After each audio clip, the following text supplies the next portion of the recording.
বাচ্চা যখন টিনেজে পৌঁছায় আমাদের মা বাবাদের মনে একটা দুশ্চিন্তা এসে যায় যে এ কেমন মানুষ দেখছি, এত উদ্ধত্ত, মুখে মুখে কথা বলা, কোনো পোলাইটনেস নেই। কিন্তু একটু খেয়াল করে দেখবেন যে এই ব্যবহারগুলো কিন্তু একদম নতুন নয়। এই ব্যবহারগুলো তারা নোয়িংলি এবং আননোয়িংলি শিখে এসছে বা শিখে আসেনি। সেই সব ব্যবহারগুলোই কিন্তু তারা মডিফাই করে টিনেজে পৌঁছে এবং নিজেদের লাইফে এস্টাবলিশ করে। তাই সন্তানকে যদি আমরা টডলারহুড থেকে একটু ধরতে পারি তাহলে কিন্তু টিনেজে পৌঁছে প্রবলেম অনেক কম হয়।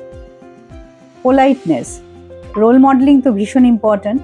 আপনি ঠিক কতটা পোলাইট অন্যদের সাথে। এছাড়া থ্যাংক ইউ বলা, সরি, সময় বিশেষে বা ধরুন প্লিজ বলা, এগুলোও কিন্তু শেখানো খুব দরকার। বই পড়ার হ্যাবিট, বেড টাইম স্টোরি যদি একটা রুটিনের মধ্যে থাকে তাহলে খুব ভালো কাজ দেয়।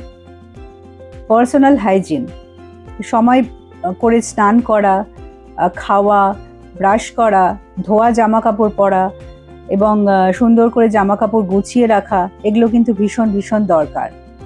অপোজিট জেন্ডারকে রেসপেক্ট করা, এগুলো কিন্তু খুব ছোট বয়সের বাচ্চারাও বুঝতে পারে।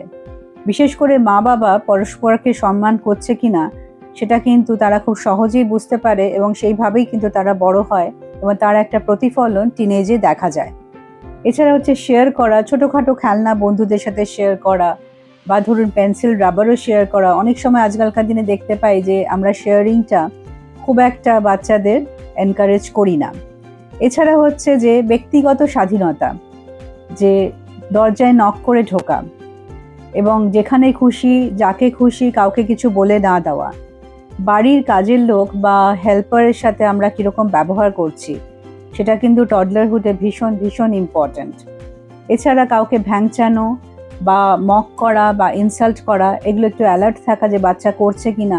কারণ এটাকে যদি আমরা না বুঝি, কখনোই আমরা এনকারেজ করি না, কিন্তু না বুঝে যদি বাড়তে দিই তাহলে কিন্তু হতে পারে যে আপনার বাচ্চাই হয়তো বুলি তৈরি হতে পারে।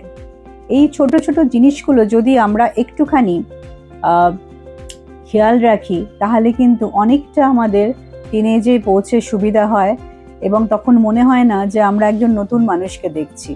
কারণ আমরা কেউই কিন্তু একদিনে চেঞ্জ হই না। সুতরাং এটা যদি কোনো টিনেজারকে আপনি দেখেন যে তার মধ্যে ঔদ্ধত্য দেখা দিয়েছে, তখন কোনো না কোনো দিন তার ফার্স্ট ডে ছিল ঔদ্ধত্যের।